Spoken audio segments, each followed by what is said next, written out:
That's why I don't say it. That's why I don't say it. It's called Cannon Good to see you. Okay, well, I guess I don't have to tell everybody it's snowing now. Yes. But all we're gonna get is about an inch, and it'll be well up into the 40s tomorrow. Rain over the weekend, no snow.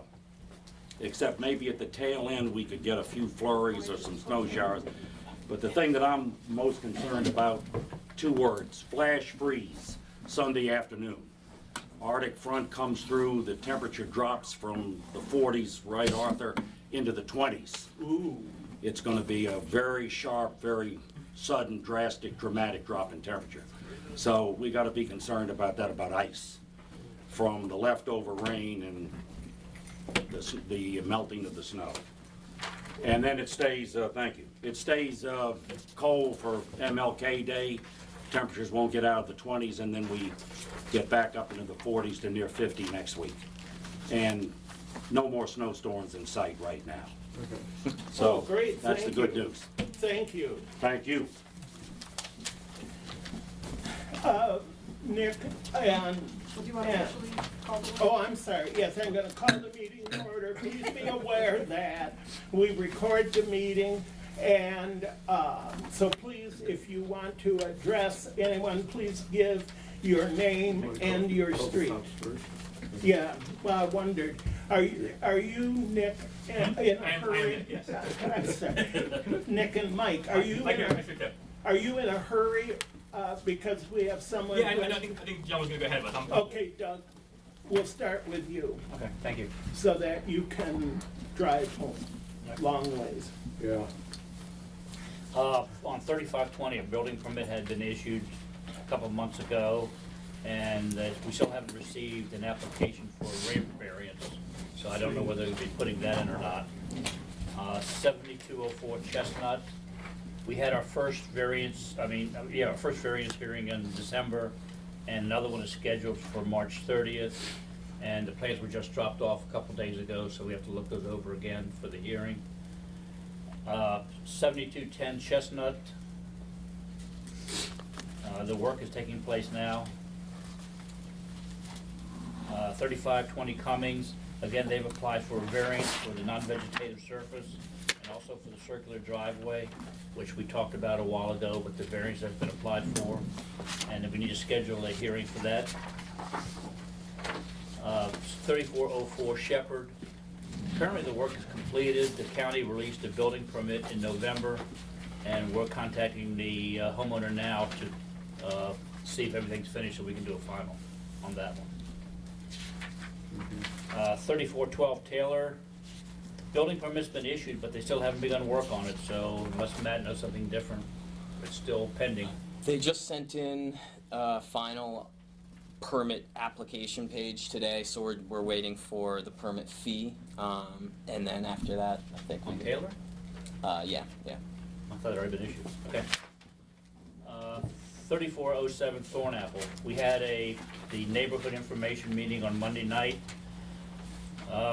They're still waiting for a county permit for sediment control and for building permits, so once we receive that, we'll do a final review of the building. They are making a minor change to a setback because it didn't comply with the secondary setback requirements, so we ought to be getting that soon. So Were there issues raised, concerns during the meeting? the normal issues that we have on that site, yes. The tree save, protecting the neighbors from drainage and disturbance of their property. And Okay. And is the county withholding the permit until they meet they regrade the land on their previous lot? the county hasn't released the permit yet, and we haven't released the bond, but I don't know whether the county is rolling over the permit to the new house. We're gonna close it and open a new permit. That's their, but they will. Can you talk to them and ask them not to issue a permit until they do the grading on the other lot? Well, if they start on the other lot, they'll do the grading, so it'll happen when they're building the new house and grading it, so it'll take place. I mean, we can do that, but it's gonna correct itself when they build the new house. See what I'm saying? I know what you're saying. I just wonder your degree of certainty. Go ahead, yeah. I That, can talk to him. huh? I'll ask him. How Okay, they're gonna handle it. because I just think, they've been difficult in the past, and so, and that's been sitting there now for 2 years. Yes, Okay, I'd appreciate that. and that's all I have. Questions? Thank you. Thank you. Mike and Nick, you're up. You're up. All right. Where's he hiding? Mike, Mike did. Good morning, good evening, everybody. How y'all doing? So, it's been a while since we've been here. Mike brought by these pamphlets for everybody. Mike brought a pretty big stack, so take one. There's plenty. Tina got a bunch of extra ones. It just kind of reinforces what we've been saying for the past 5 years now. Is the most important thing that you can do in your own home to prevent theft from your car is to lock your car door. I showed Matt. I showed Matt the. I know how that goes. Yeah. I showed Matt a video. One of the residents who took a video from their one of their home Nest cameras of a guy who walked in their yard, tried their car door, and walked off. And 15 seconds by the time the guy popped up into the screen, with the time he was gone. So if you think about that, how many times does it take to do that across your street? 20 houses, 15 seconds per house, 5 minutes. By the time somebody sees them, 2 or 3 minutes into it, and they call the police, even if Mike and I are sitting here or on another street, by the time that call goes out, gets through the ECC process, it's about a 3-minute process, call gets dispatched, somebody responds, at least 5, if not 15, 20 minutes, how far can somebody get? So most important thing you can do to safeguard your own stuff is lock your car doors. In the 5 years we've been here, Mike and I were talking before the meeting, I think twice have we heard of somebody actually breaking a car window to make entry to a car. And both those times, my assumption is they saw something that maybe it wasn't really what they thought it was, but maybe they're like, hey, it looks like a laptop. It's worth the exposure to the noise you're going to make to break into a car. I was asked by a gentleman a few minutes ago about electronic key fobs, about can somebody, there are devices out there that can let you mimic somebody's key fob and gain access to a car. Yeah, those exist. I've read about them. I have never seen them. I don't think Mike has ever seen one. They do exist. I look at that as being, it's a very, very sophisticated, complicated device, right? The people who are making this very simple theft from autos, they're not a very sophisticated criminal. There's money to be had, but not a ton of money. You think about just collecting change, you're not getting that much stuff. So it's a sophisticated tool, and an unsophisticated criminal is not going to use it. Where I think you would be more inclined to see a remote key fob would be like an auto theft ring. Somebody going around to a car dealership, mimicking like a brand new BMW or brand new Lexus, where there's value overseas, where you can take that car, hide it, ship it to a foreign country that has a higher markup on that vehicle. That's a sophisticated kind of crime you would see with that. I don't think what we're seeing here would really call for something like that. Mike mentioned he pulled some crime data. I'll let him go over that, but I'll steal your thunder. You talk the crime data, Mike. Again, I'm Mike, for those of you that haven't met. I pulled some crime data just for last month. And aside from the ones that we were discussing earlier, where there were 6 theft from autos, all within, I think it was between 2:10 and 2:30 a.m., literally within 20 minutes. Now, they were reported later on the next day and the next day. There was a small window. Aside from that, I'm pleased to announce the village has been very quiet, and you all know that. And that's, I'm not going to say that Nick and I do any of it. We're here so infrequently, but you guys are doing what you're supposed to do, being vigilant, keeping your car doors locked. That they move on. I want to say in October, when I was here last, I pulled an entire year's thing, and you literally could draw a bubble around the village here for lack of crime, specifically the theft from autos. And again, that speaks volume as to how well the village has been doing and everybody that lives here.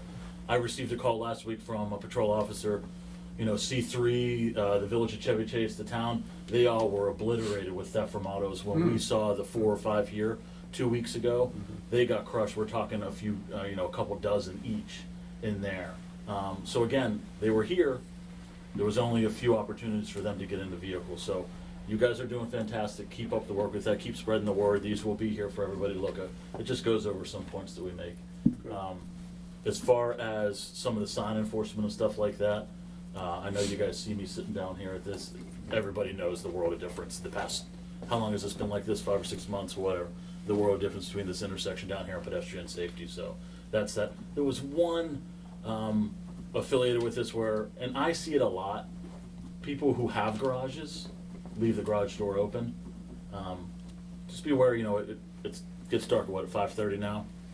Close your garage doors when it's dark. We had one theft from auto that happened where the car was actually in the garage, and they walked right into the garage. It was open, and just opened the car door and stole a bunch of change out of it and walked out.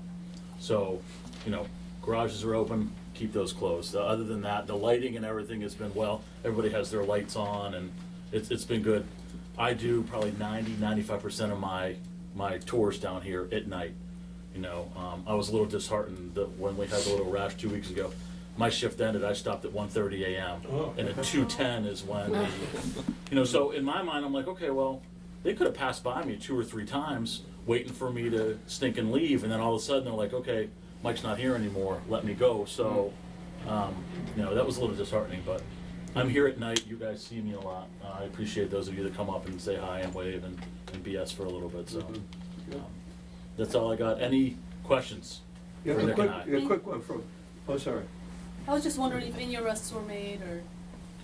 So we were discussing that a little bit earlier. I am going to contact the Bethesda district here and ask. Nick and I haven't made any arrests. You would have received an email from us if we did, but I will call them. A lot of times what we call theft from auto details, where there's a whole slew, the Bethesda district will specifically assign resources and people to deal with that. So I will contact them and I will see if they've made any arrests, even if they aren't affiliated with this. Just getting word out that, listen, we're making arrests down here in the area. That normally quells a lot of it, and it also helps people know, like, listen, we're out here, even if it's not Nick and I doing their job. So I will get back. I'll send an email to Matt with what I come up with. So. And there was there's a resident who forwarded me his Nest Cam video, when I showed Matt. Yeah. And I flipped that over to there are 2 detectives in every district who their job they're called PIU, Patrol Investigation Unit. Probably 80% of their job is like theft from autos and package theft. We don't really have, thankfully, that's not really a major issue here, but other places where houses are further apart, it's more of an issue, where people will go on porches and steal packages. And that's about 80% of their job. So I flip them, every time I get a camera, like a Nest camera or something like that, I flip it to them. Chances are, they're not gonna look at the camera and be like, oh, I know that guy, it's, Bill from, whatever. But they'll know, like, all right, well, it's, 2 people, sometimes they're a car involved, like, oh, well, they're driving, this car, it's a little piece of pie that could eventually, become something. Good, good. Yeah.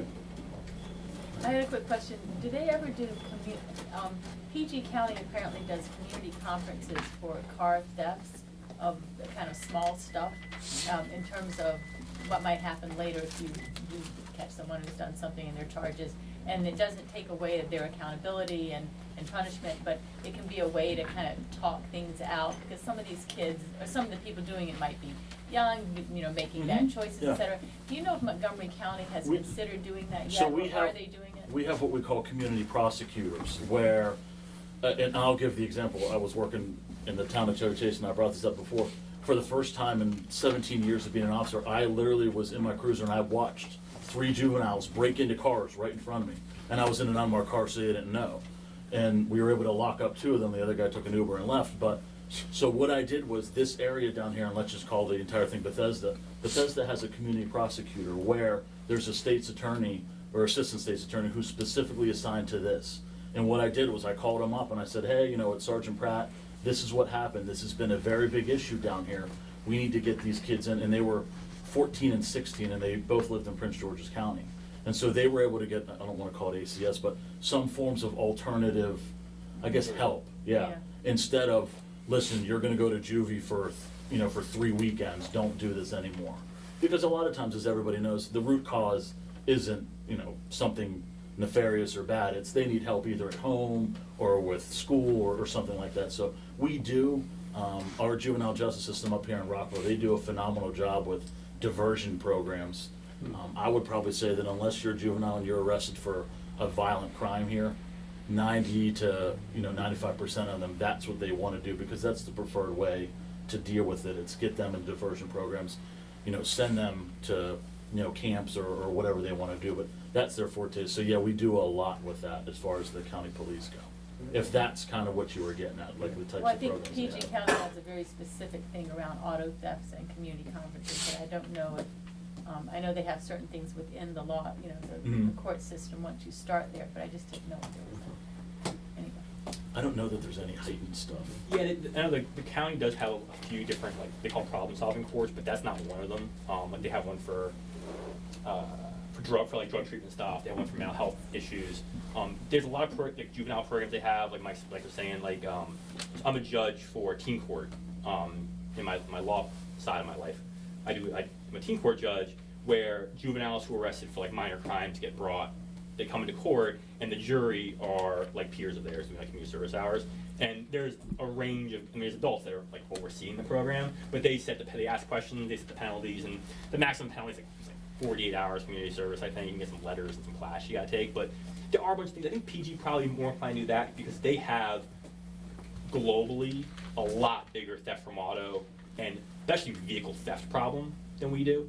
I think, how many times when you're in SAT was a stolen car you found, either stolen from or found in PG County? Like, it's just, I think they have a bigger global problem there, which is probably why they have that like infrastructure set up. But the county does have a ton of resources.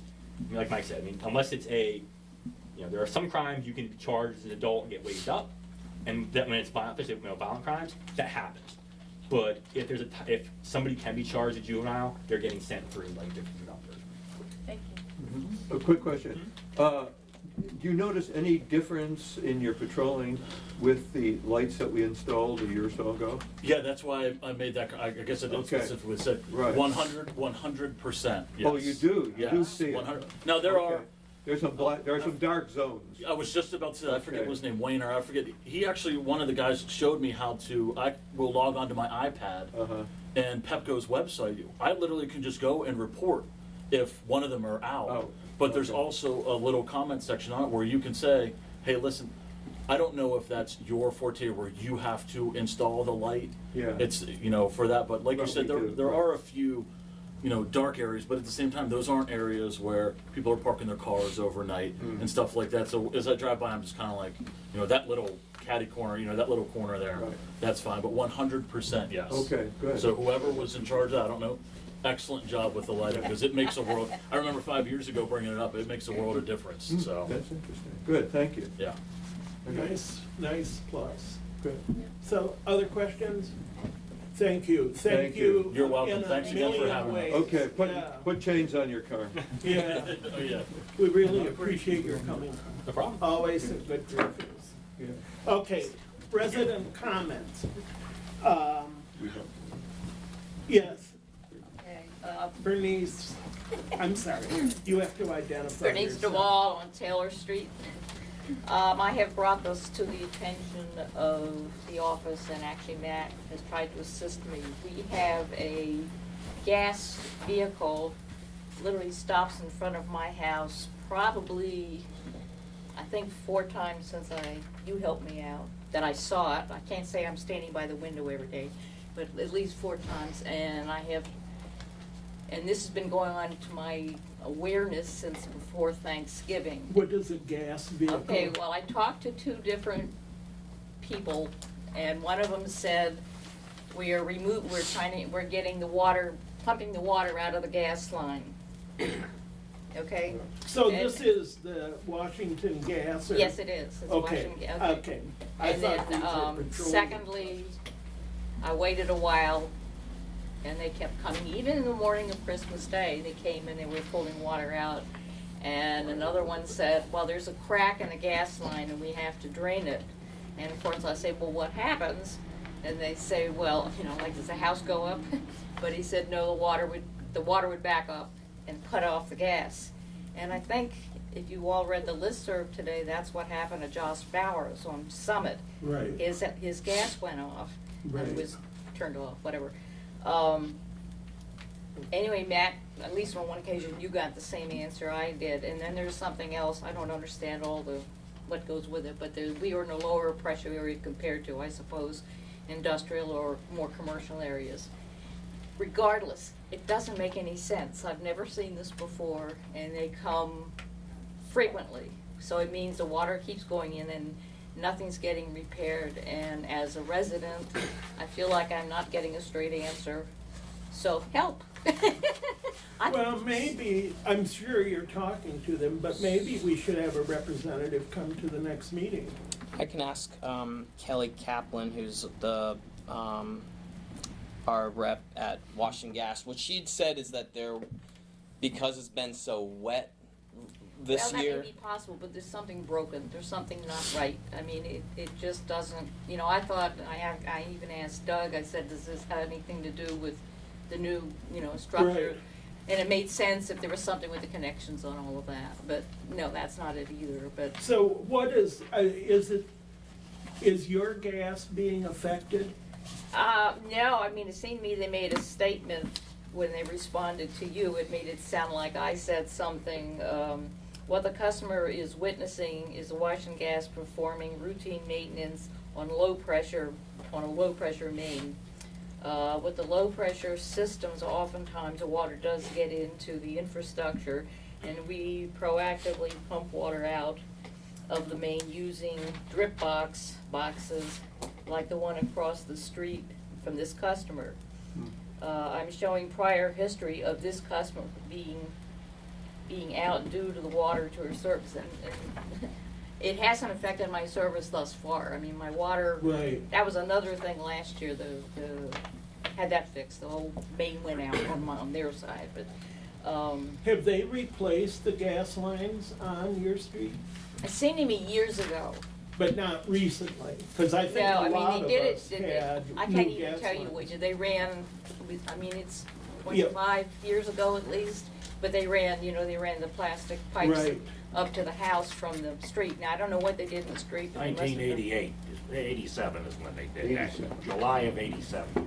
So we've had some new work done at our end at least. Yeah. I think like Bradley, Right, Raymond, we have new Quincy, stuff. all have new high pressure lines. Well, I mean, if something's affecting something, I would very much appreciate if Right. this could be investigated.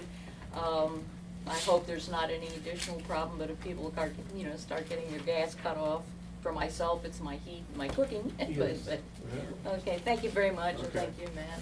Well, and you can Have you heard, follow up. have you heard anything that you, Well, that message was what I had heard and Right. forwarded to Bernice. Yeah. So that was Is that there- was the latest that I had heard.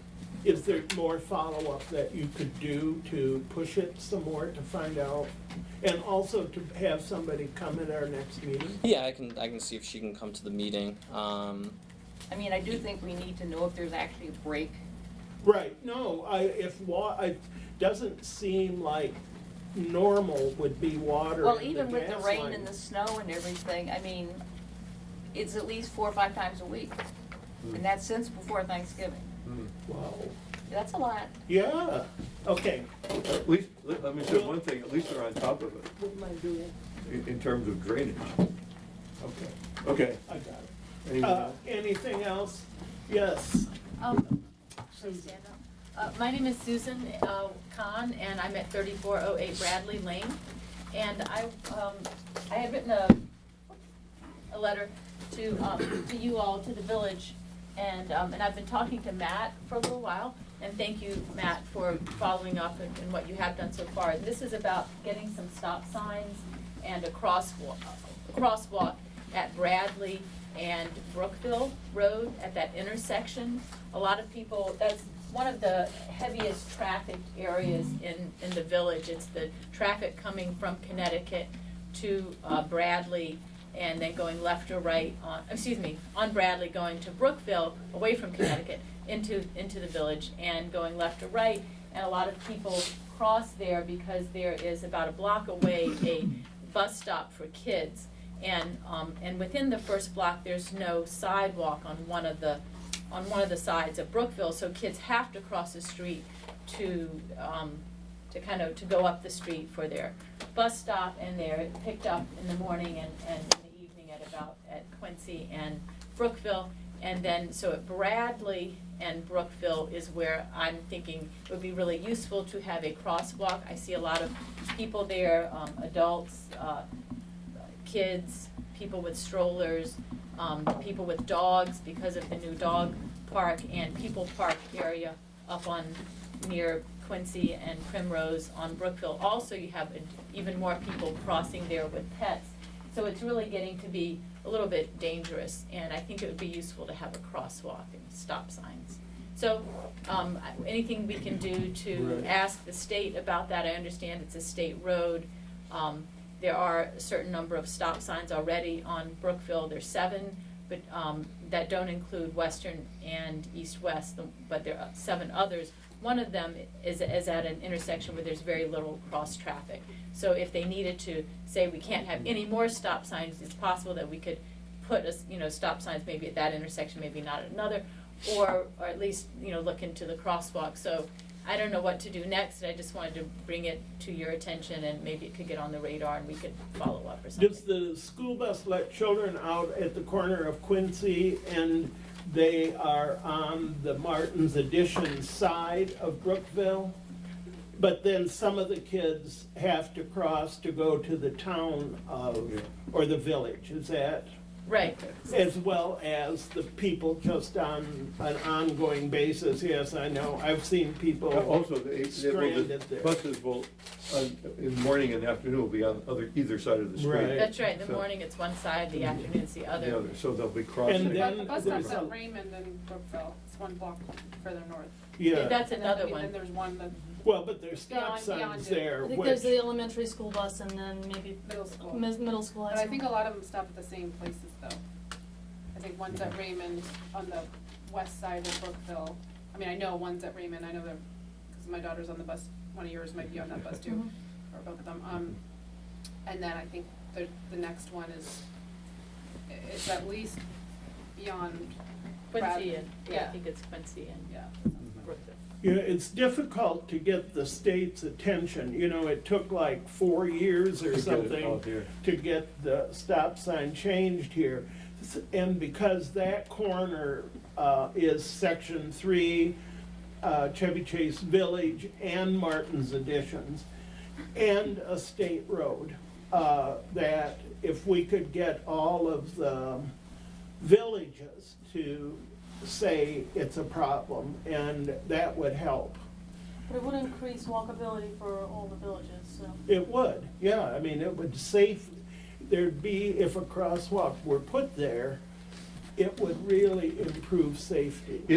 If the stop sign were moved from its present location at, I guess it's at the jog of Raymond Street. Well, it can't be there. moved there because there's a lot of bus Oh, stops my there and they God. cross the street there. Well, that's The the kids question. go to Would Chevy Chase it have, Elementary. it would have negative effects? There's Melrose Elsewhere. and Brookville.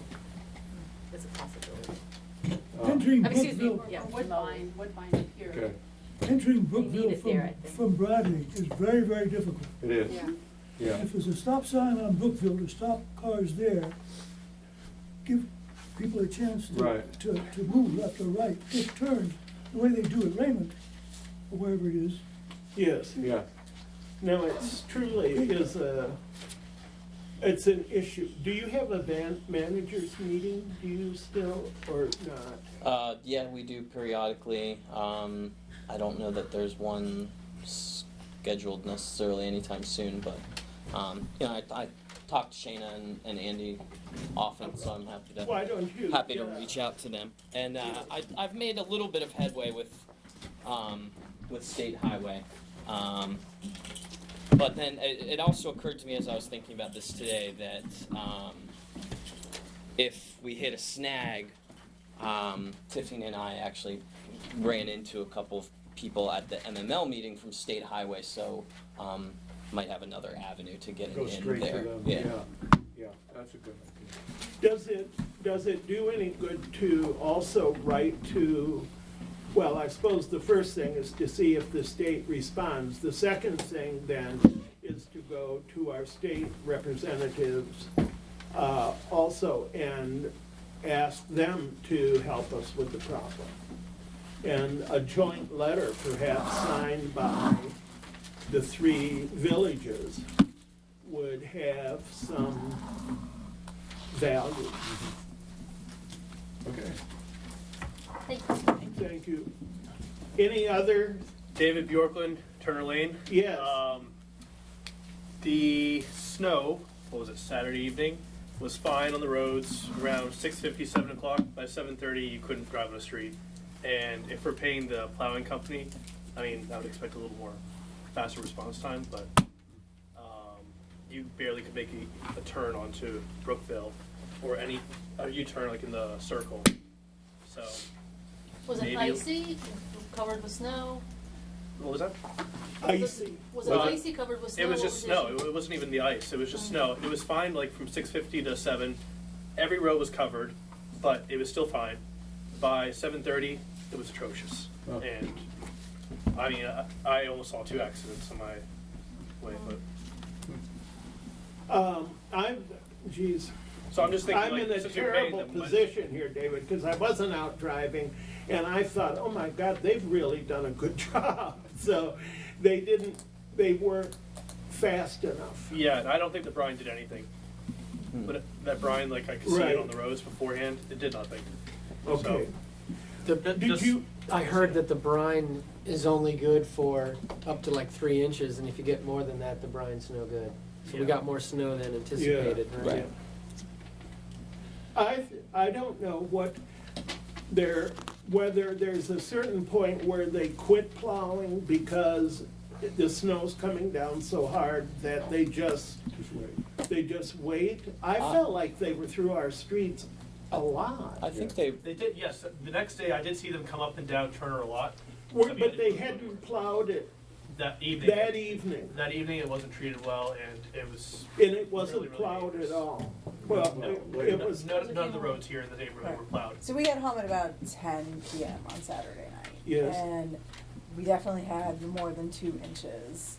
And I could, at least for coming in Bradley, I don't think there had been a plow at that point anywhere Okay. near there.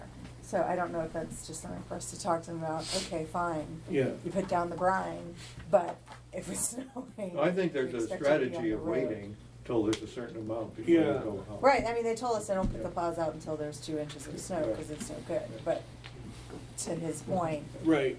we've got 2 inches of snow. When did they come? When was plow the after first that? When time was the that they first time they came? were going around?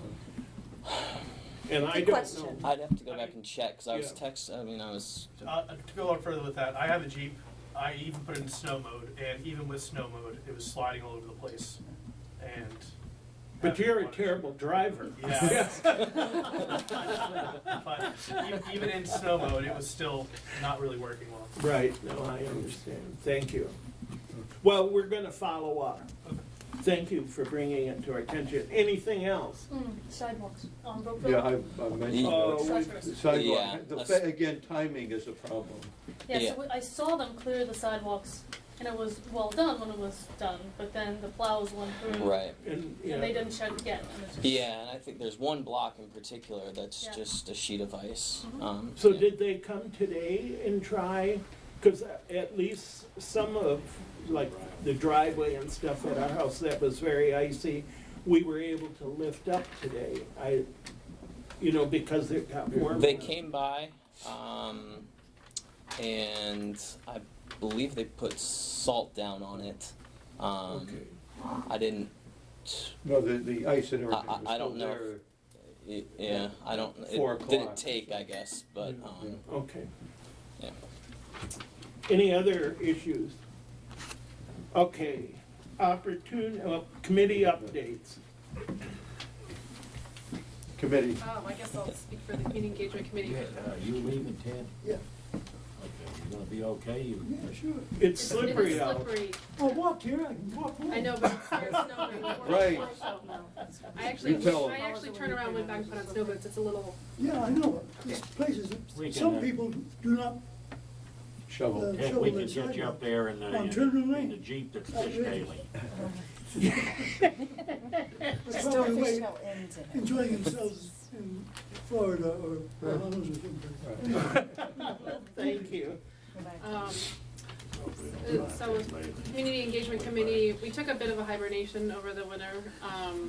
We met sort of informally at Richard's house, which was lovely, to just kind of talk in a little less formal setting, to just kind of go through some of our procedures and just our whole process. And we've kind of come to we've recruited another member, Sally Van Tassel from Shepherd, who's also a street captain, has agreed to join our committee. So we need to approve her as a committee member. Okay. So do we make a motion, or do a motion to approve Sally Van Tassel to the committee? Is there a motion?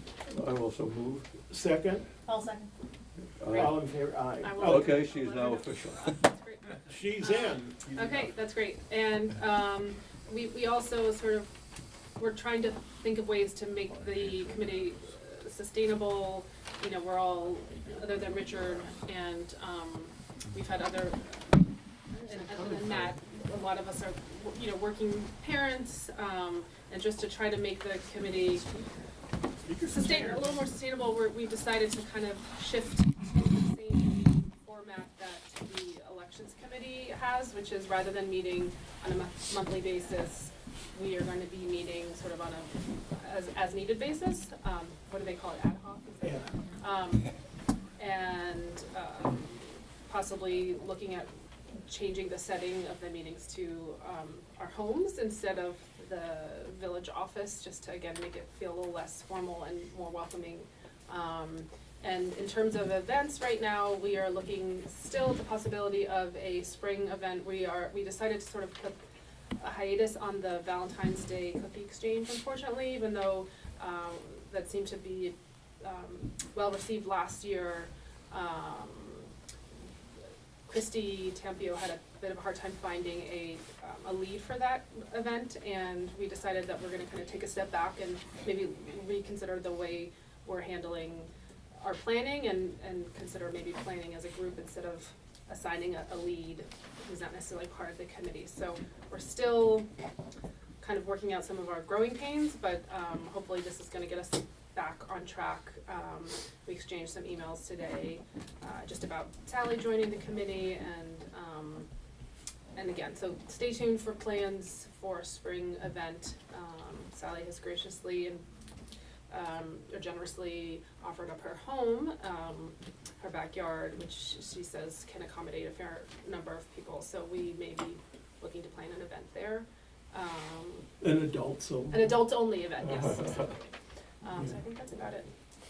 And then we will plan to meet, I'm hoping that we'll be able to get together sometime in mid-February, and we will let Matt know so he can send something out on contact, and I'll send something on the listserv to announce that meeting. That's it.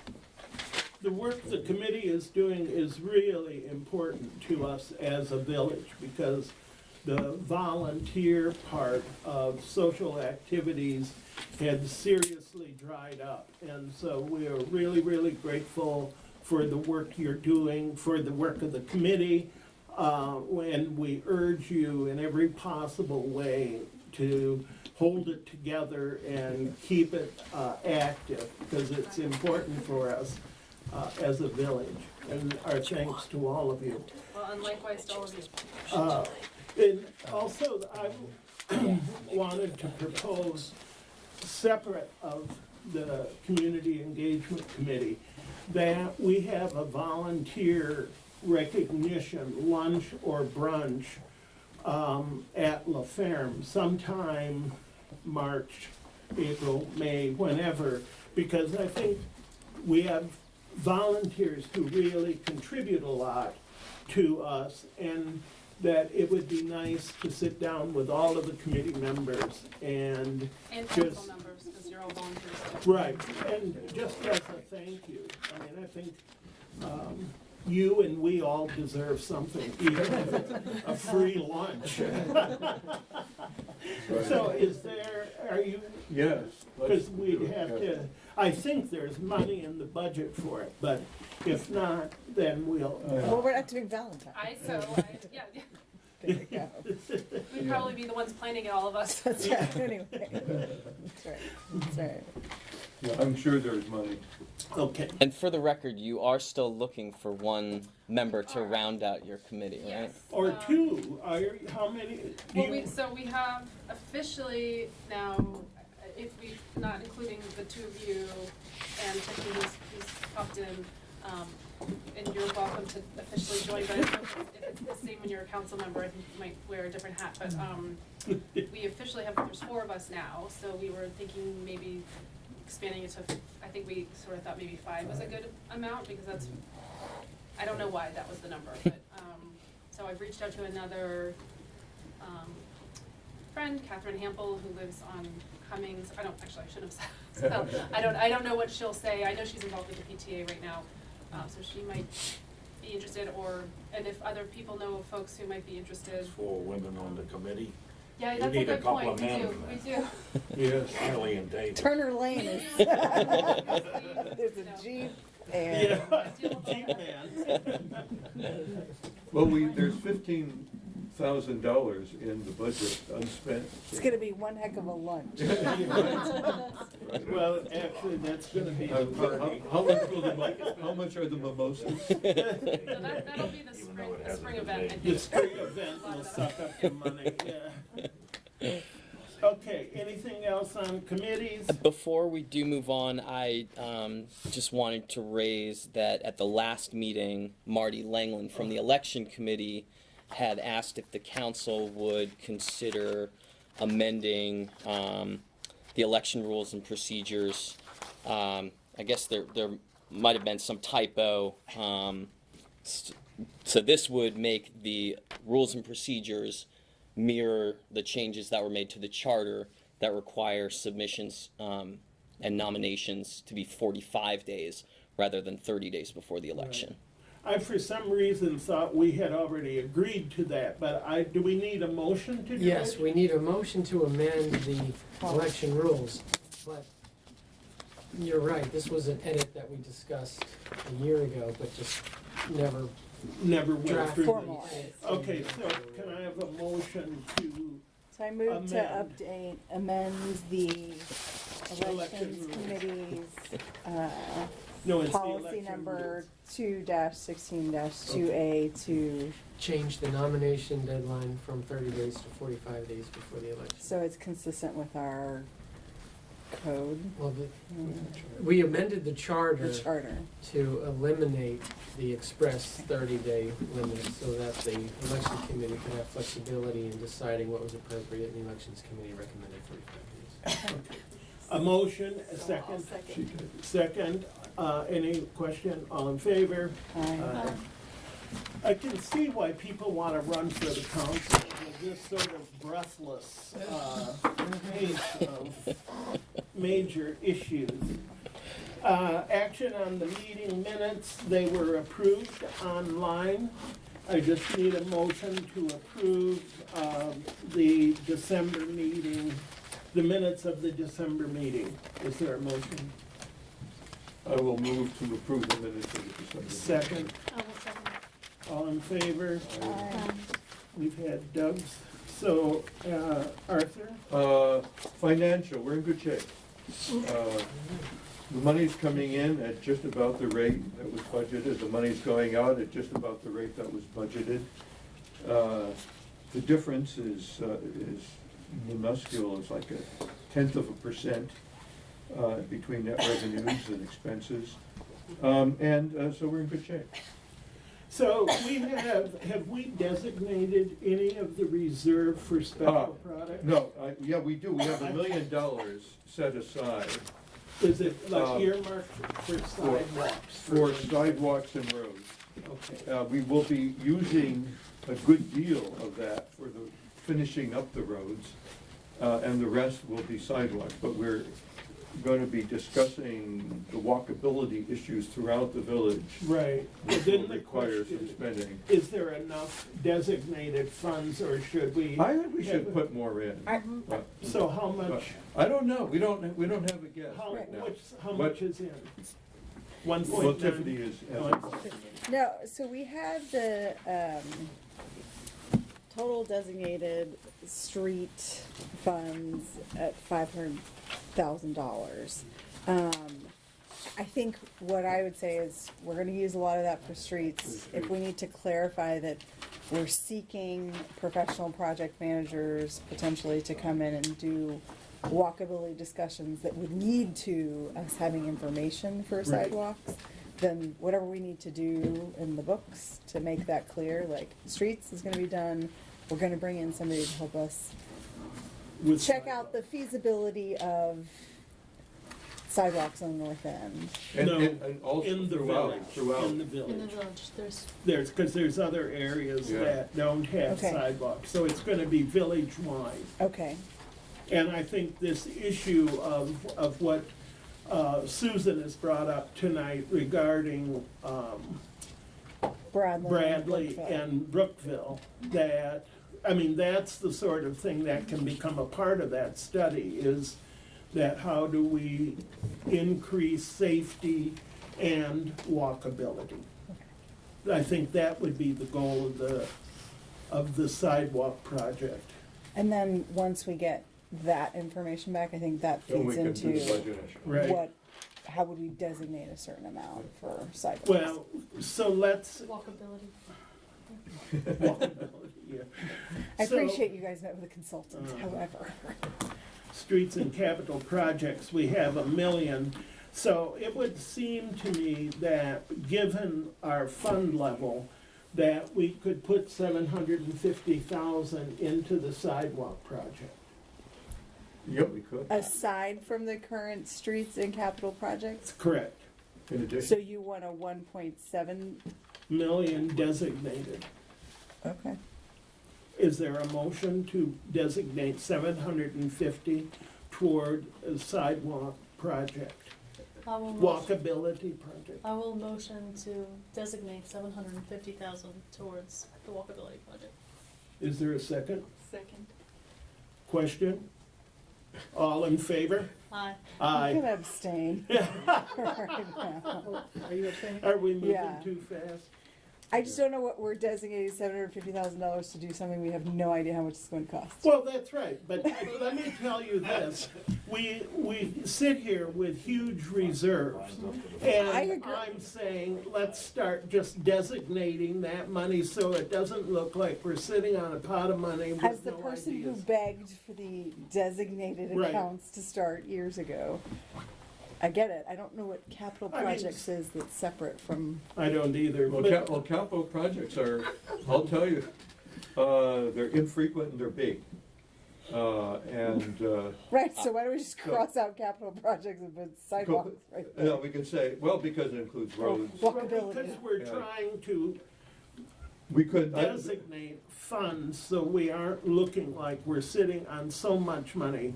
It isn't an issue of what the sidewalk project might cost.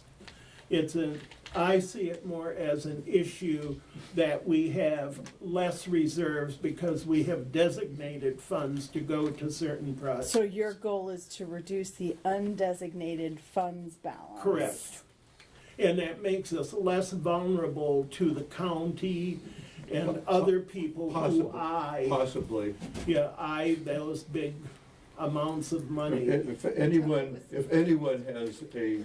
looks further than one line, Right. they'll see money. Okay. So do you want to reassess your vote? No, Okay. no. I would, however, like capital projects to be more specific than whatever it is. Oh. Well, we have no idea. Well, It's a there used to problem. be separate designations. We had a street and we had a We had separate streets line and for stuff. sidewalk. But We then did. the That was contractors, right there. when the contractors came in, they see it as one thing.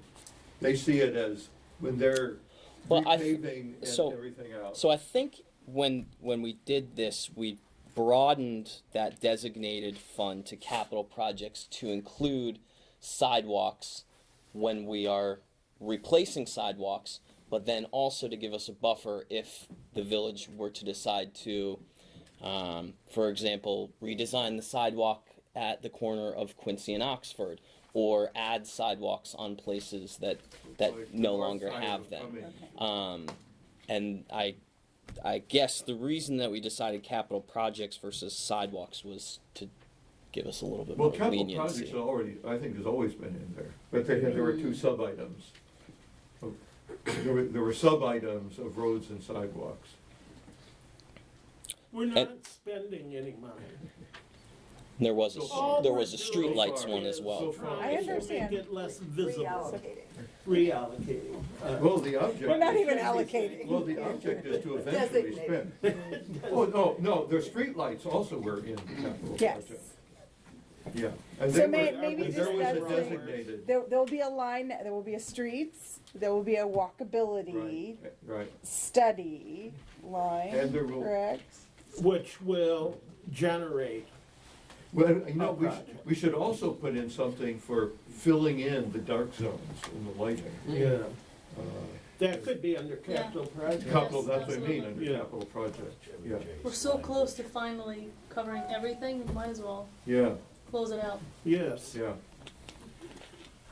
Okay, Okay, so we're in so good shape. now So we've comes increased the the capital. exciting part Oh, of our right. meeting.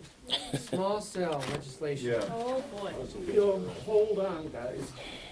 Here it comes. You have, you have before you a proposed ordinance Right. for introduction to regulate the deployment of small cell wireless facilities in the public rights of way.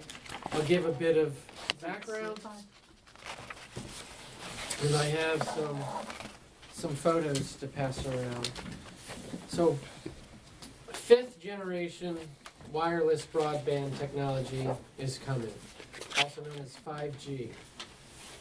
Currently, 3G and 4G, pass this down please, I have some for the audience, pass these around. Use towers that look like this in the top Did you- Oh, corner. there's some there, more than one? Oh. Sorry. These poles are located often in the middle of fields.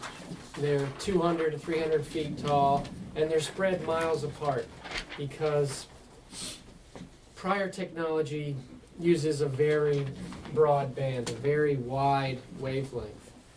5G is going to use a much smaller wavelength. It carries a lot more data in a much faster mean. So that means there's got to be a lot more antenna and a lot more of them closer to the ground, spaced closer together. So all of these that you're showing here represent what's being done with 4G and cell phones and The televisions and, only this one, this picture, which is in the top right corner. Top right corner. Top left corner. I wanted to show you this picture as well because this is what one of our poles might look like after 5G's been deployed. See, there's a lot oh, more, I see what you're lot more saying. equipment on a pole that's much closer to the ground. So top to the right is old, top to the left is new. Right. And I'm gonna, Left. and I'm gonna pass out another diagram. This shows from the industry what the 5G deployments might look like. Oh, you can keep these down here. We're gonna start with this fight, Steve.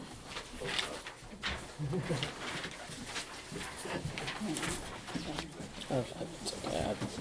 So what we've heard from the industry is that there are basically 3 different ways that the 5G antenna can be deployed to the right of way.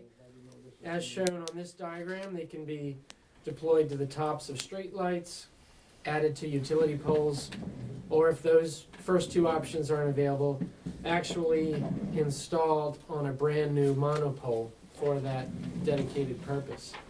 But since we have a lot of power poles and streetlights, likely they won't be putting in also that. Exactly. Okay. And for a couple reasons. One, it's a lot more expensive to install a dedicated monopole from what we've heard from the industry. You're absolutely right. There are lots of PEPCO utility poles in our jurisdiction, and we've heard that that's the most likely scenario, that the industry will be looking to get PEPCO's permission to install antenna on the PEPCO poles. And so does Pepco own those so they get the revenue, or can we also ask for some of the revenue? What we can do under federal law is require an application fee and a annual right-of-way access fee. Basically $270 a year for access and basically $100 per antenna for an application fee with a minimum of $500.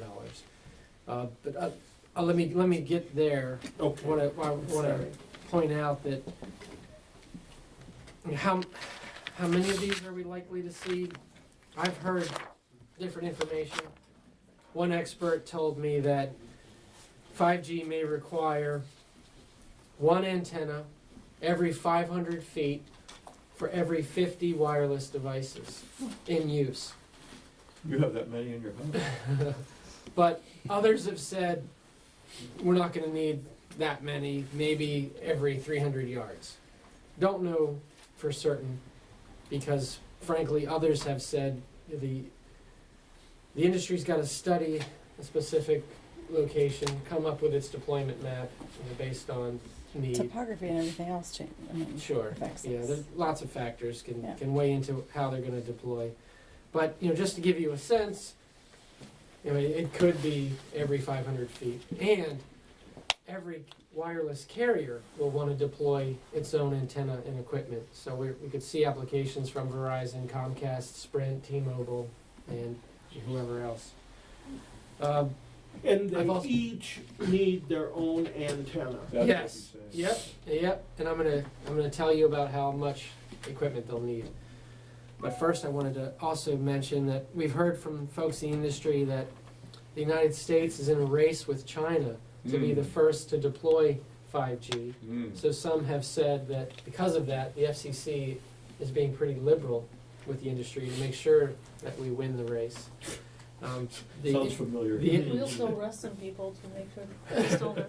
The industry's been lobbying very hard at the federal and state levels By to staying in the Trump hotel.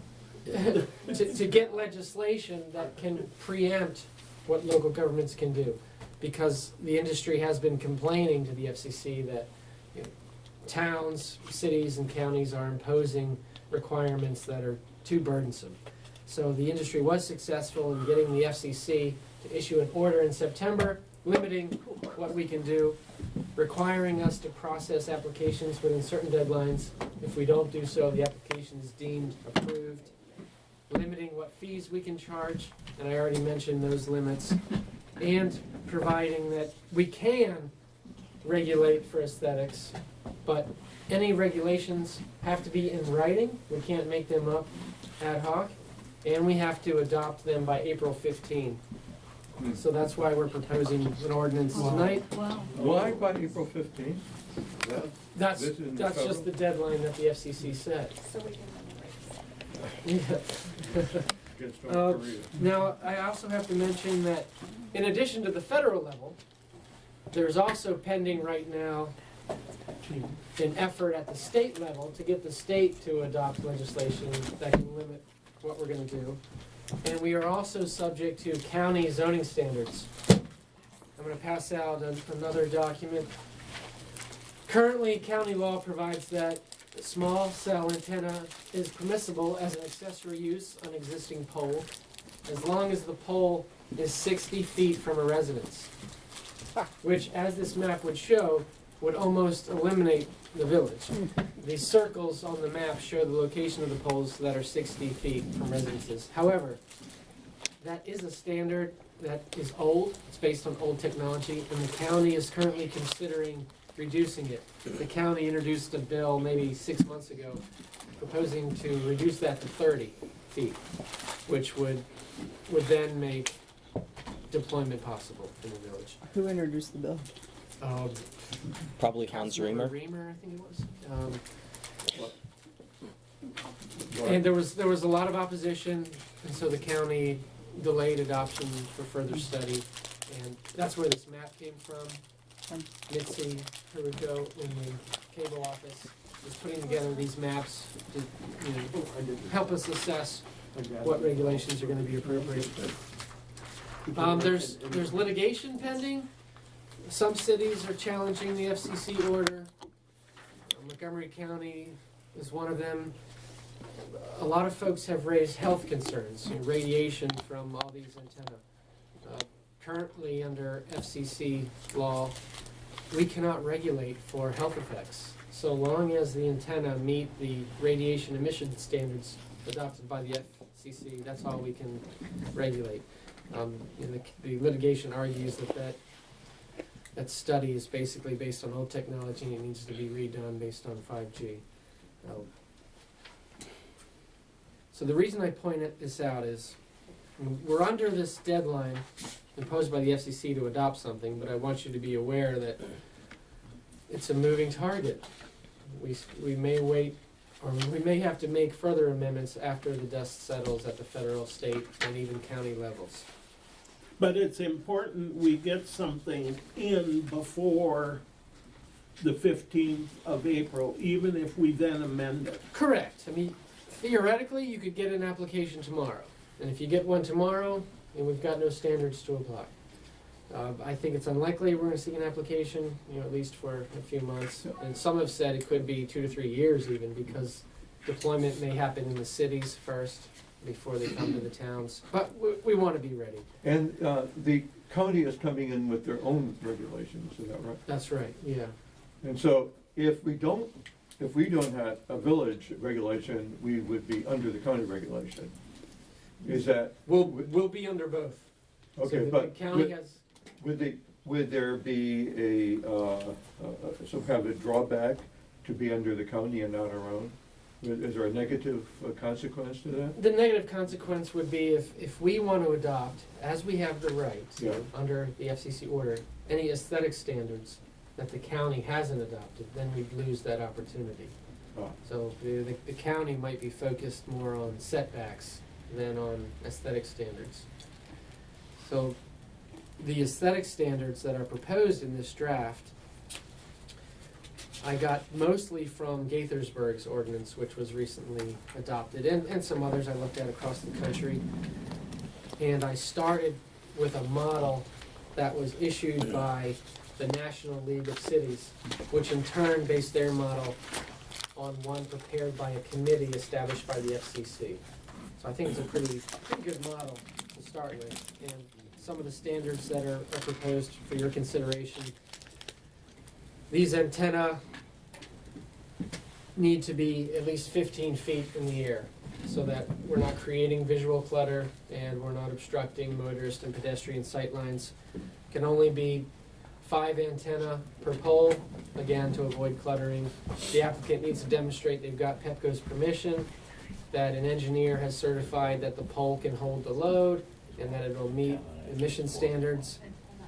The equipment boxes could be on the poles and also on the ground, and so this ordinance would establish setbacks 2 feet from public improvements, be it sidewalk, curb, or pavement, 5 feet from driveway aprons, and that wires and the like need to be hidden inside conduit where possible.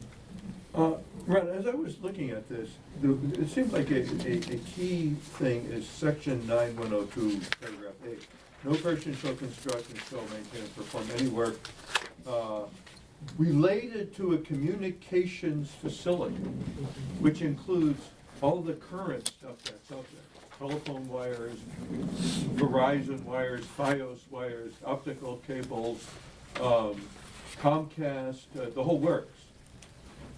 So that would include any of the existing or new stuff in any of I read your thing of what is a communications facility, and it's all that stuff. Mm-hmm. So it means that any of those providers will require everything that's required in this permit. A permit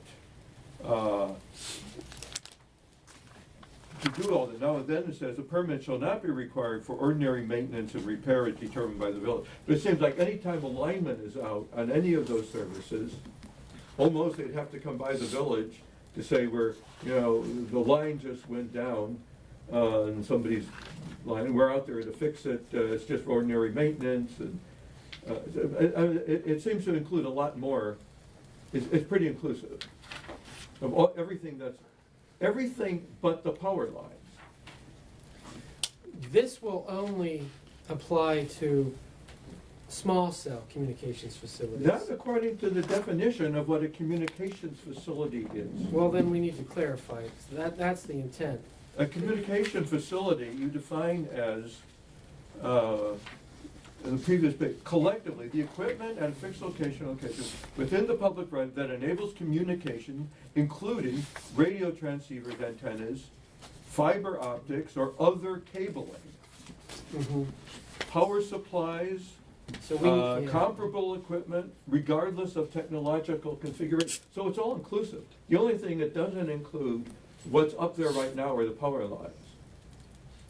Yeah, so it applies to. Which may be okay. I mean, but it's a consideration. Are we controlling everything that's up there? No, that's not the intent. The intent is to only regulate communication facilities that enable communication services, and so we can define communication services to be limited to small cell. Now, That's the intent. Now, does that raise another question of specifying a particular technology for regulation when there's all these other things hanging around on the wire?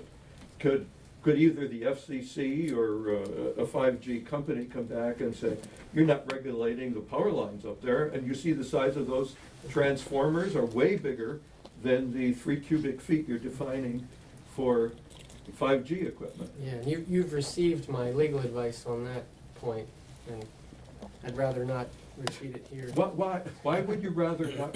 Well, because it's privileged. Yes. Oh, okay. And we're on the record. Yeah. I have a question. But let it be stated, I see an issue in that, Okay. among those areas. In as much as we are going to go into a closed session at the end of this meeting, you can give us that advice. But in the meantime, if we say you need to do more with the definitions so that it is clearer, can we still pass this and then any additions would not be so Yes. material that we'd have to start the process over? Yes, you're Because- just introducing tonight. Right. And I can make that edit before adoption next month. Okay, and so we're introducing, and then we'll have a public hearing next month That's right. on this issue. And there'll be an opportunity for all of us to read as carefully as Arthur has. I gave Ron 2 comments earlier, just I'm sorry. very I- briefly. That's Okay. right. They were to make sure that not only do we have notice of, like, we have to give them permission to use the right of way, we have to permit their work, but also for any maintenance, whether they have like a regularly scheduled maintenance, that we're made aware of that in advance, and then any ad hoc maintenance. We've had problems with other utilities being in the village and us not knowing about it and leading to conflicts with, Traffic. movers, traffic, Yep. whatever, that stuff. And then the other thing was just ensuring that we had, and he clarified that it was in there, I had missed it, insurance coverage, that we need to make sure that that's proven to us whenever they're coming in to do. Well, I would like to broaden this again. Why don't we have this requirement for everything that's hanging up in the right of way? What makes this special? I mean, is a equipment box for a 5G tower any more uglier than a transformer for a power line? Yeah, I'll give you that advice again. in Okay, closed session. okay. Okay, So so could we have a motion? before we motion, I just wanted to ask Ron something, because and just so it is on the record that we've discussed it, because part of the thinking behind this was that the municipalities that are within a close vicinity of each other would have uniform or close to uniform language.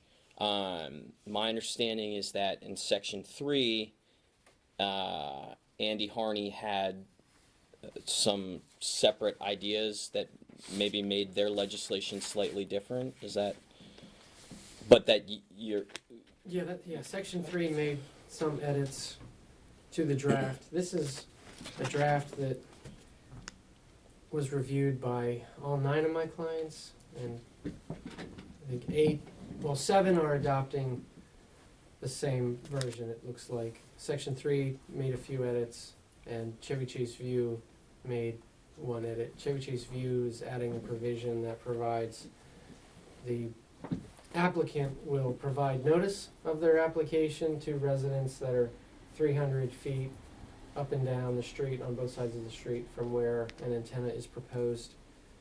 That's something that I hadn't recommended for everybody because it may mislead folks to think that they have the ability to participate in the permitting process and, you know, raise an objection. We don't want to. People will get notice once deployments start. And I think there's a better way to do that than having the applicant. So it's sort of like, once this code is adopted, that if they meet the terms of the code, that it's fine, they're licensed to move ahead. Is that Well, correct? they have to apply. They have to apply for a permit. Yeah. Right, but what it amounts to is that it isn't taking into account, we are taking into account now what damage or what issues could be raised within the village and trying to do our best to address those. But we can't have each resident raising questions. Yeah. We've got to have a baseline. Yeah, we're not going to have a public hearing as we might do with a residential building permit, Right. for example. So we didn't want to. but to be clear, but we would, the same requirement that requires us to hold a permit for 7 days, notify all adjacent and adjoining neighbors, would apply to permits for this? It would not. It would not, Unless okay. you wanted it to. Okay. I mean, that could be added, but as currently written, that would not be the case. So differences in section 3's draft. I mentioned before the 2-foot setback from a public improvement, 5 foot from an apron. Section 3 edited that because they thought under no circumstances could those setbacks be achieved. Right, and I was looking at just at the poles in the front of my house, you couldn't achieve that. From between the curb and the sidewalk, there's not, it would require 4 feet, there isn't 4 feet. And so they've changed it to say the equipment can't confront a driveway apron.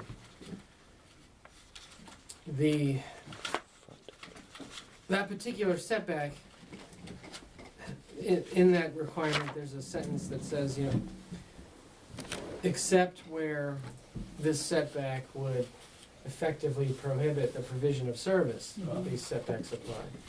So if an applicant were to say, we need an antenna on this specific pole, or I'm sorry, the setback isn't really going to apply to the antenna, it's going to apply to the equipment boxes.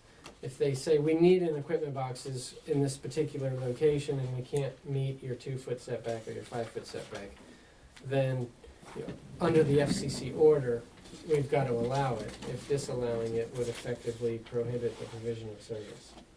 But at least we're triggering a discussion with the applicant at that point. Right, okay. But if you think that it can't be met anywhere, we could similarly change it.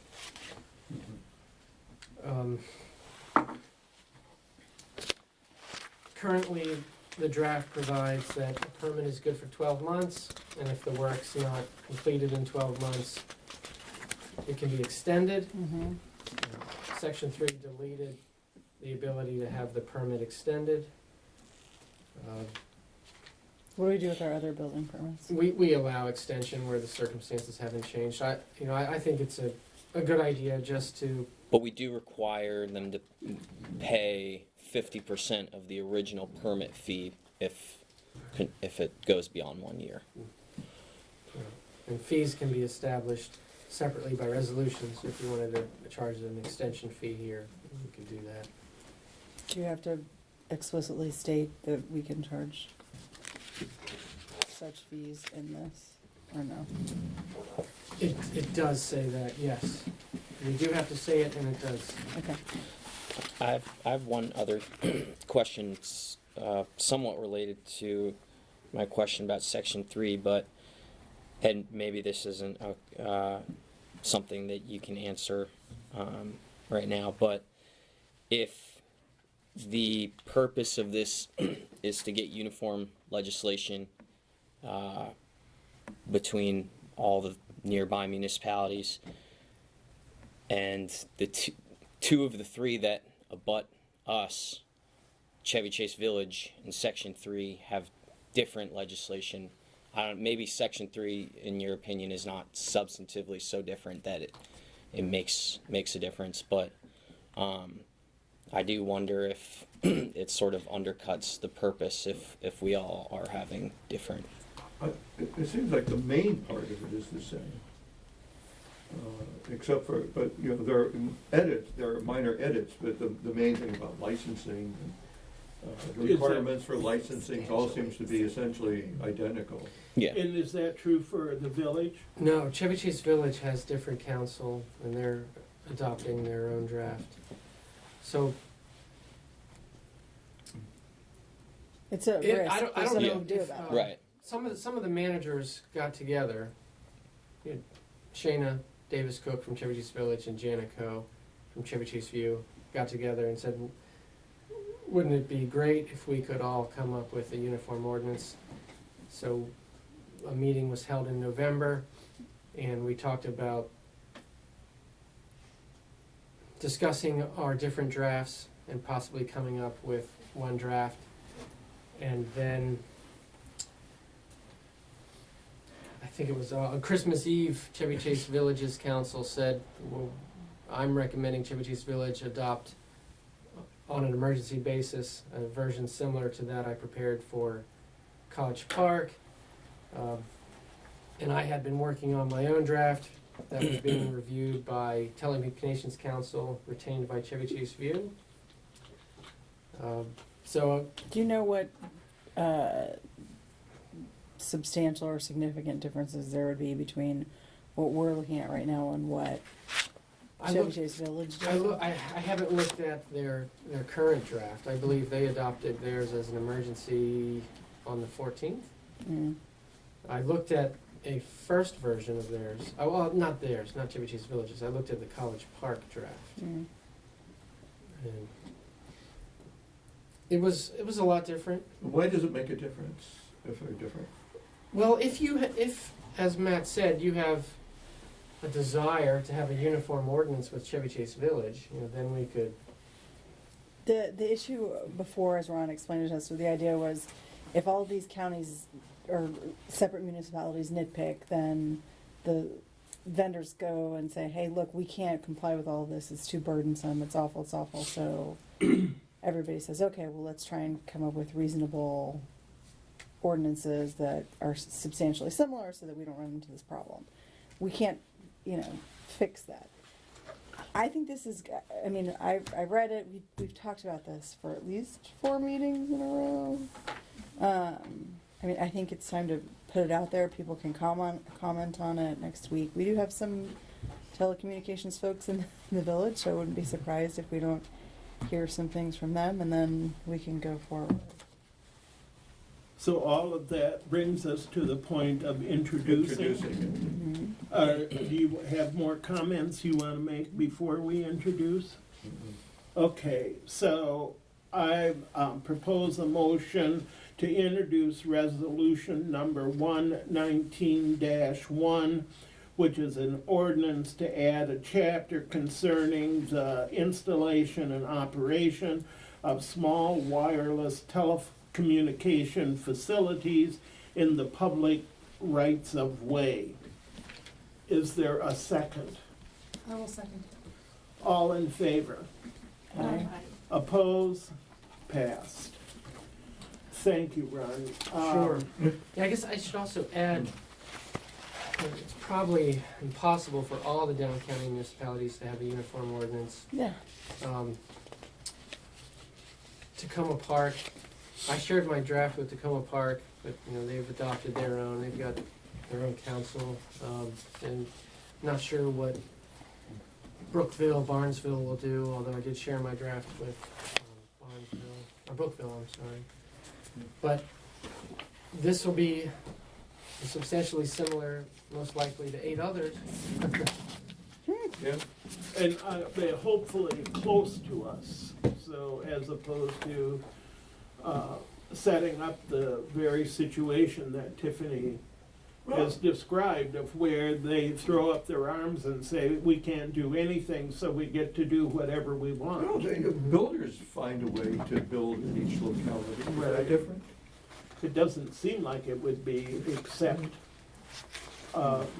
Except our last variance hearing proved that. right. Oh, and then, I'd like to know how we go about changing the policy of fees for variances. Like currently, our fee is $1,400 or $1,500 It's to, $1,500 per variance hearing, yeah. yeah, but we have people that are applying for 3 and 4 variances. And it's costing us more money. Yeah, Then $1,500 per hearing, whereas Right. you're saying I would per like to look at variance. $1,500 per variance. So that we have somebody who has submitted 6 variances. I mean, that's a lot of work for Doug, for Matt, for Ron, and actually for us. And there's no way we recover that money.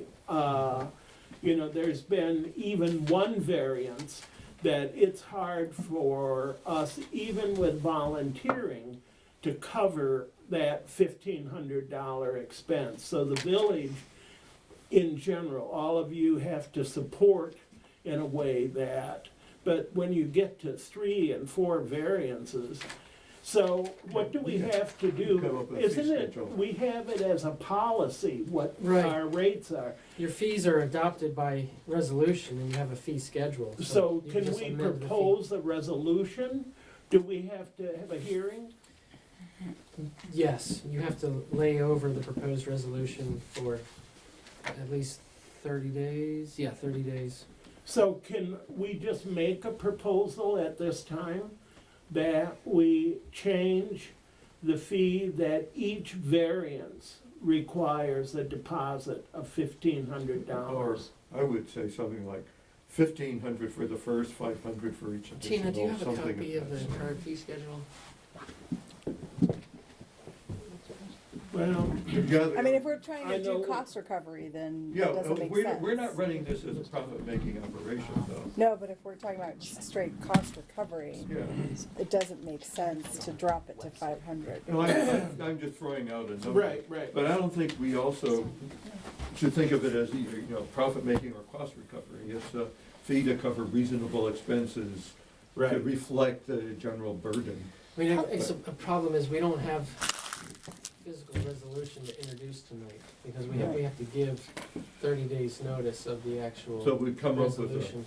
I could draft it right now, if you want me to. It wouldn't be that hard to draft, or we could introduce it next month. How long ago was the fee structure set up? That particular Probably when the building when codes the were. building codes were done. I No, think we we've updated it changed once the before, fees. yeah, we've updated it. Well, we changed the fees for construction Yeah. permits.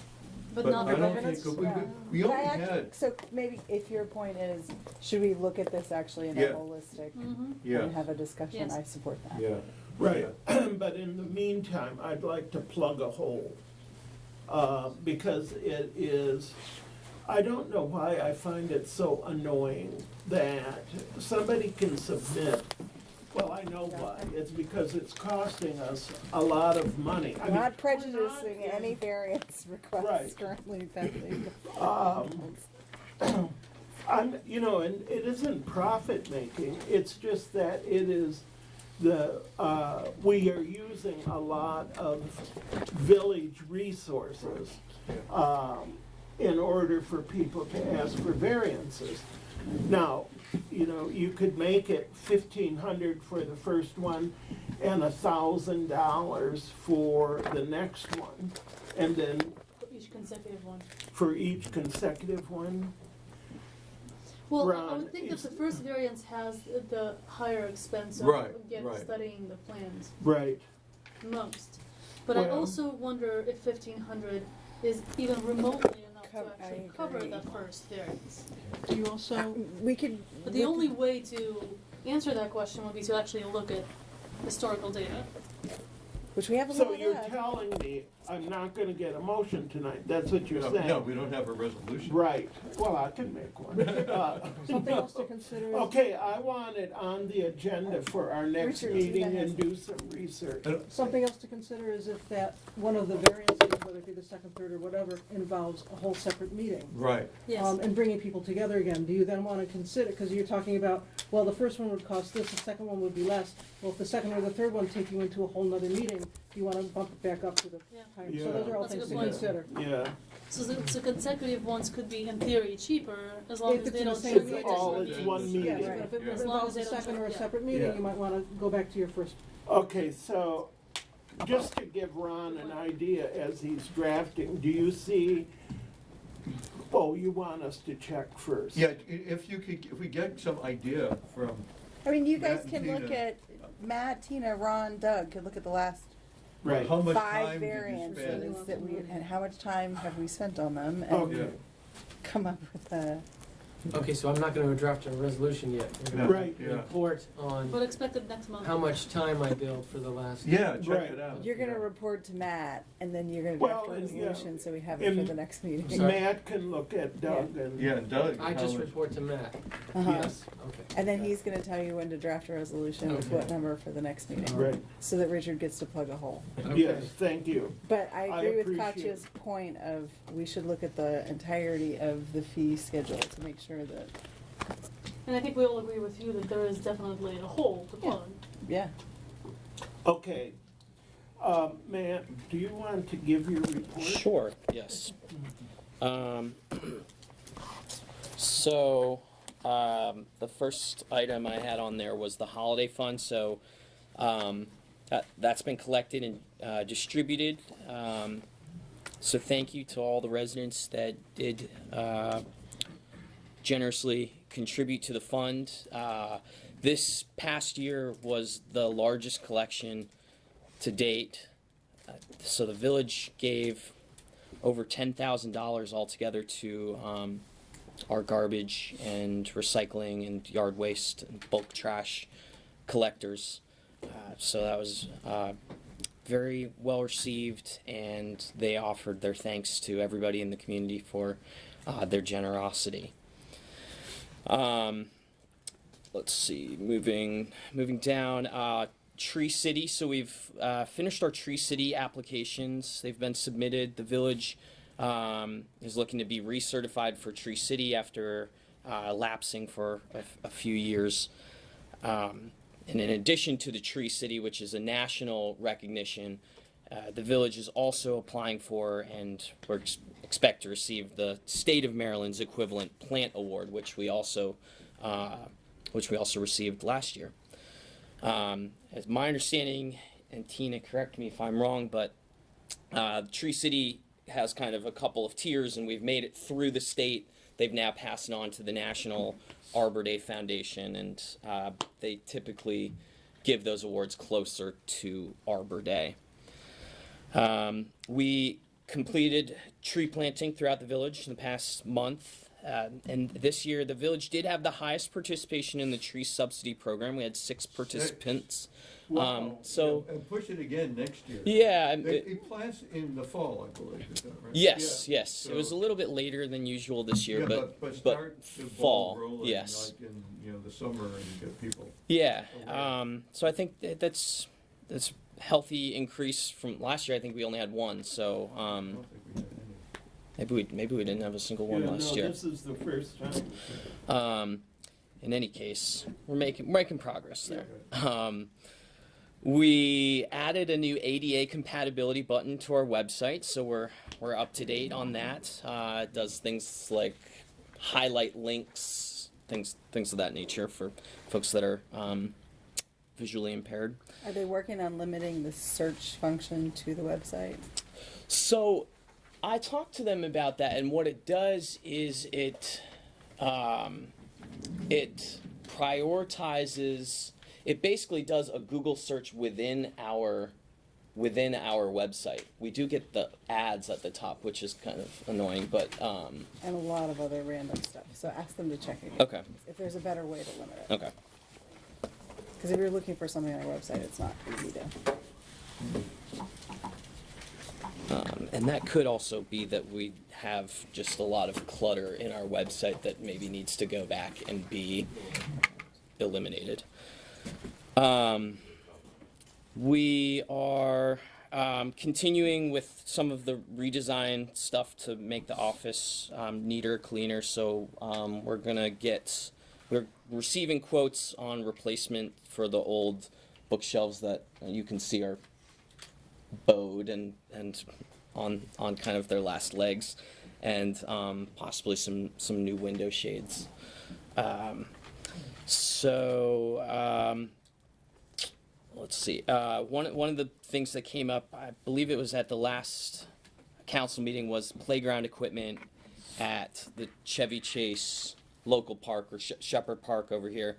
So we put out a letter with the village, Section 3, Rollingwood, and Section 5, and we all signed a letter and sent it to the Parks and Planning Committee.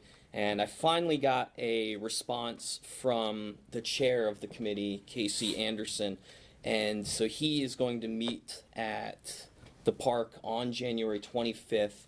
I will be there. Rollingwood, one of their, I can't remember what the exact, Citizens Association member will be there. Andy Harney's going to be there. Unfortunately, the village folks aren't able to attend, but we should have a decent contingent there to go over that. I did learn that the equipment hasn't been upgraded or anything done on it since 1996, so it does seem like it's probably time to start to look for new equipment. What time is that? I was gonna say. Yeah, if, Yes. I didn't write down exactly what time it is that day, but I can shoot you over. I believe you have council interest in the yeah, meeting. absolutely. Yeah, I'll send that over to you if anybody else wants to. That's right. Yes, it is a Friday. Just look it up. So I will send that over to the council if anybody else is interested in attending. As Richard mentioned, I got a couple of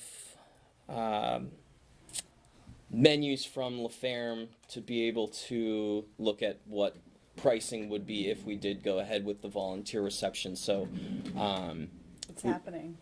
now it's happening. So we just need to set a date and a time and figure out if we're doing lunch, brunch, or dinner, I guess. Please, as you're looking, skip all of the spring breaks, because I'm pretty sure there's going to Yes. be at least like 3 or 4 weeks of that. Yeah. Okay. Montgomery County is in April, pretty late actually, Okay. 17th to 22nd. Maybe we should do it right after the annual meeting. Sort of all of the committees have sent in their reports, sort of a Sunday in May. After the annual meeting, though, you start to run into Mother's Day, whatever, Memorial Day. If we could do it before then, if we did it in March, that would be good. Would you prefer March? Well, that's spring break time. Let them, I mean, spring break I- is late. yeah, La Ferme seemed to indicate that they would have the upstairs room for us available, and we just can pick a day that works. So. I've never been upstairs. Ah, yes. You're in for a treat. Nice. Oh, man, yeah. Okay, moving on. Moving on. So I am working with the GIS people to come out here and survey the homes that the fronts have changed, get in the new street poles, speed bumps, and Small cell towers there. Yeah, right. Any other changes in the village right-of-way, although Paul actually sent over the trees, but any other changes to the right-of-way that need to be incorporated, because the system's up and running, we just need to actually update our data now. After we are finished with repaving on Thornapple, Chestnut, Raymond, Quincy, we might want to then look into hiring a company that does continual maintenance for us, filling potholes or any other repairs that might need. That's a little bit down the road, but something we might want to look into. Yes, because we were told at one time that annual maintenance of sealing cracks and stuff will increase the life by at least 50%.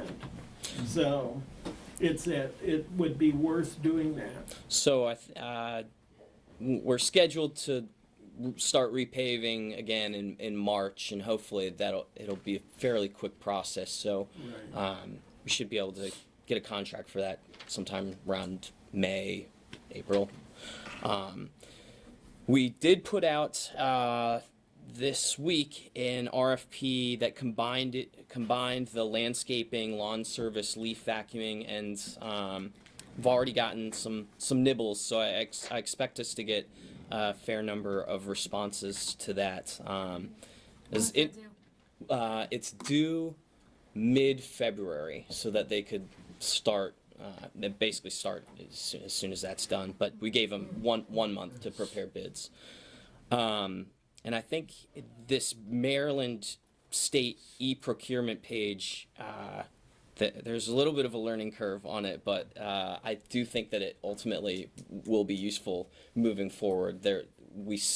It's interesting because it sends out bids to all the people that have registered on the site. So if they're registered under the code that applies to the work that's done, they get an email that says, hey, this bid's up here if you're interested. And so we sent it out to, I think it was about 900 companies. I mean, some of them are, in Virginia and Pennsylvania that won't apply, but should get some good responses.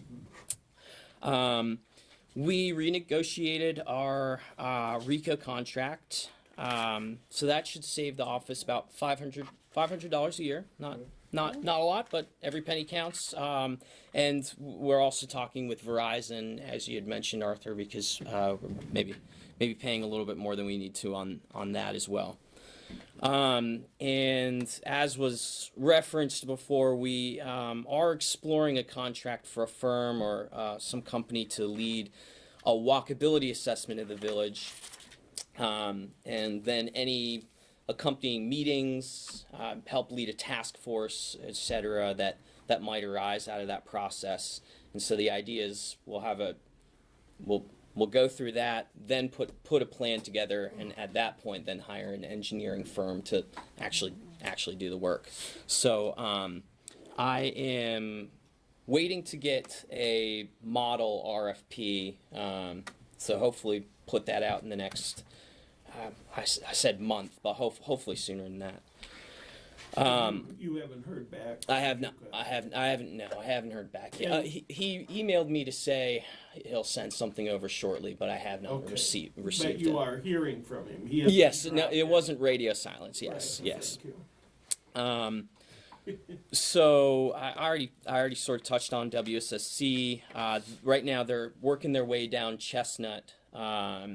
So they should be finished by mid-February if the weather cooperates. And so once the asphalt plants reopen, we can just get right in and get going on the couple of streets that haven't been repaired yet.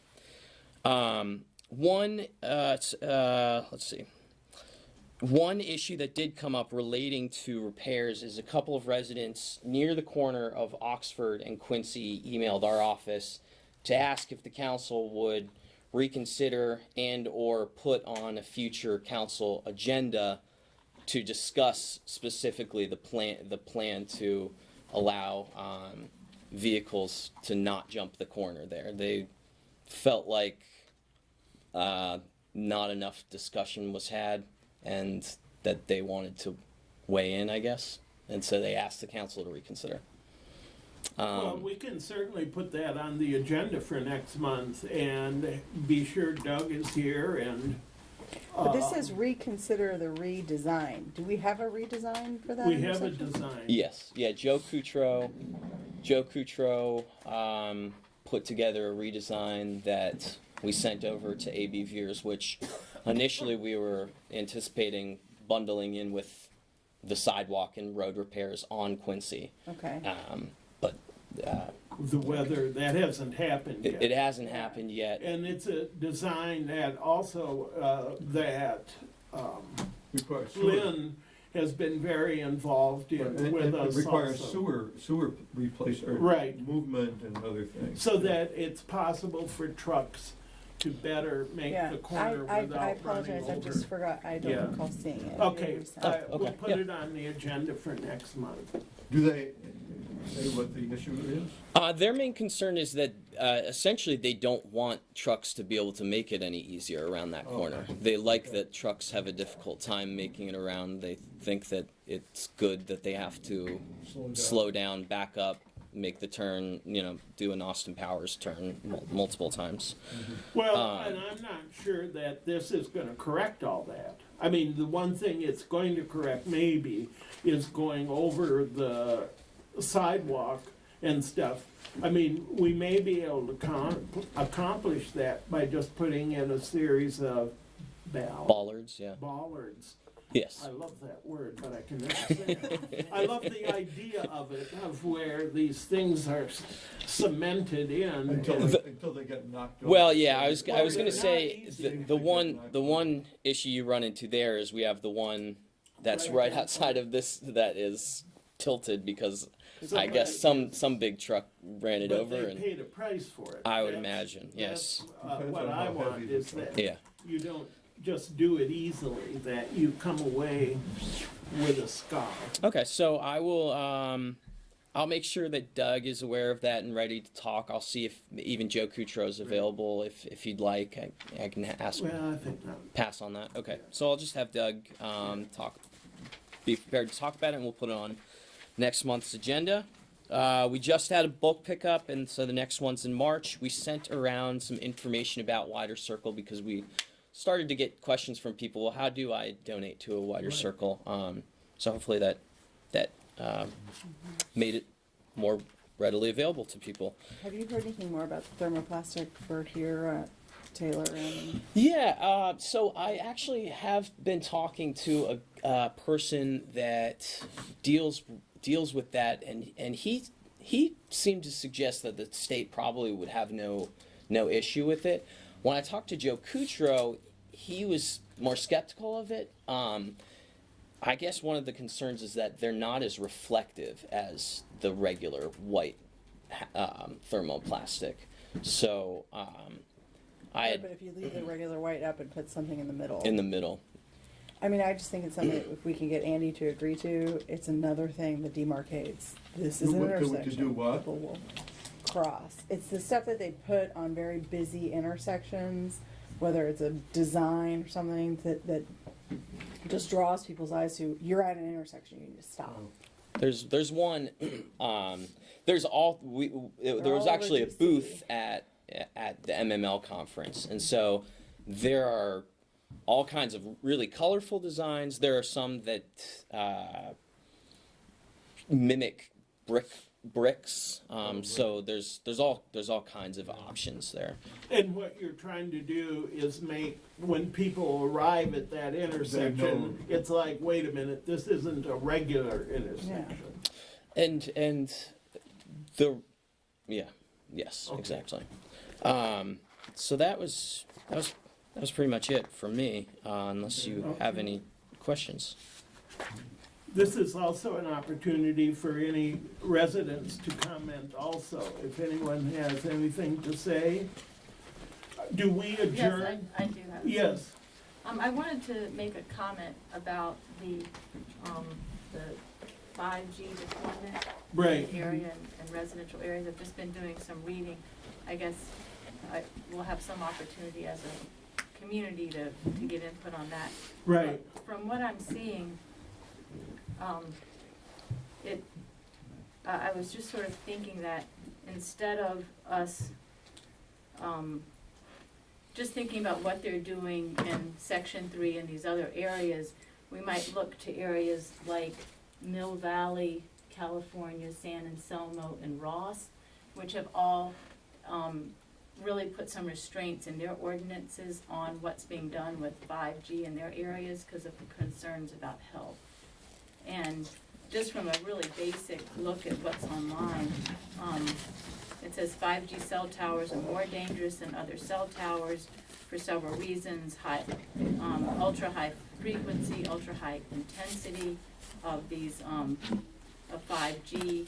It's 3G and 4G used between 1 to 4 gigahertz frequency. 5G uses between 24 to 90 gigahertz. These are areas where they've done the most tech research around, and three of the cities there have outlawed the use of this 5G technology in residential neighborhoods. So another issue is when you're talking about the, one thing said antennas should be at least 15 feet in the air. Think about how high it can be. Like we kind of forget to think about it's nice to see the tops of the trees. If we start having some ultra high, placement of things on new poles, for example, that's going to really affect the aesthetics of what we're seeing. So we could, if you have, if you do say, okay, it needs to be at least 15 feet off the ground, maybe, but not higher than 25 feet, for example. The Malibu fire that happened, I don't even know the Malibu fire, but it's some, fire in California. One of the quotes I was reading said, there's a real concern about overloading utility poles with new equipment.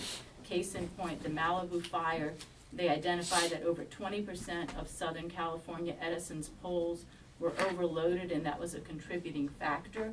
So if one of the things you read earlier was that it would be 300 feet or something like 500 feet or 300 yards. Well, if it's 300 yards that you can have to put these devices, that could be 900 feet away from your residence. You could blanket the area. So there's a real difference between, say, putting 10 of these, units throughout Martinsville Village versus putting 100.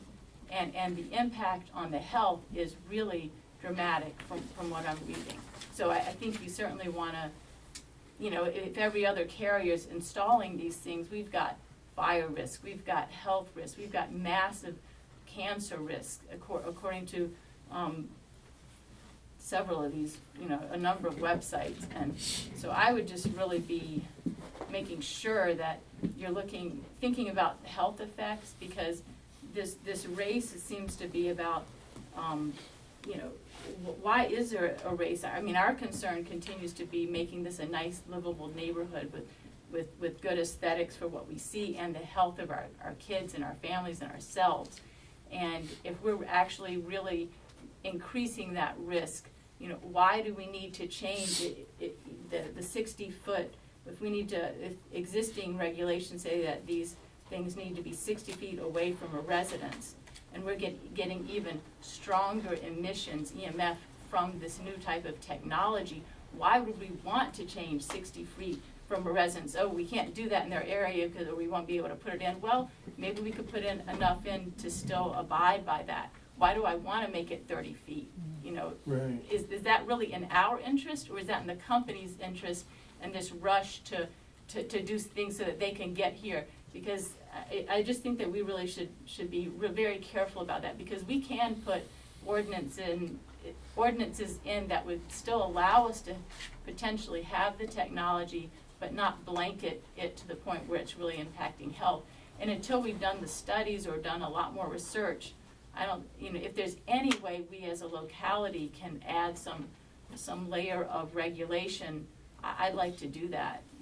Okay. Or at least put something Right. at the very end, I'm sorry, I keep going on, or at least put something at the end that says we reserve the right to change setbacks and regulations given health research as it develops or something. If somebody's not comfortable moving in with that, just a thought. I just have a question for Ron. So the FCC references a health health study, if you will. Do you know the year of that last health study, since it is outmoded? Because one of the things I was questioning is if at some point in the next few years, a new health study comes out, regulations should then be stipulated to follow the most current study.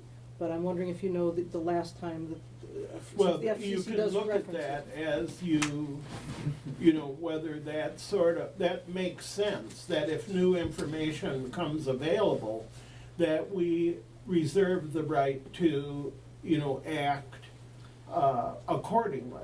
We don't need to reserve the right. We can always change our laws. Okay. The current draft provides that facilities can't exceed or cannot result in human exposure to radio frequency radiation in excess of applicable standards under federal law. I can't tell you the year of the federal Right. study. Well, Susan, there'll be an opportunity as this goes out, and it will go out with the minutes, this proposed, and so there'll be an opportunity for all the residents, yourself included, to read it carefully and see if it addresses the concerns that you have. At our next meeting, there will be a public hearing, which is where we need to hear from you, and we need to hear if there are changes that need to be made in our proposal. And Susan, Thank if you you. want to look, it's already online. It should already be on the website and from the packet from today's meeting. Yes. So you don't have to wait. Okay. Any other issues, questions? We're going to adjourn this meeting to go into executive session regarding a personnel issue. And I want to thank you all legal for advice. coming. And legal Of advice. small And scale. legal advice, yes. Pursuant to general provisions, Article 3305B, 1 and 7. Thank you. Is there a motion? Thank you all for coming. Is there a motion? to adjourn? Motion to- Yes, We'll go Move it to go into, into closed session. I Yeah. move that we go into closed session. Yo, I second. all in favor? Aye. Opposed? do we have to fill in forms anymore? Yes. And we're back on, we finished executive session at 10 o'clock. Okay, I move that we adjourn the meeting. so, a second? I second. All in favor? Aye. Aye. Aye. Opposed? No. Meeting adjourned.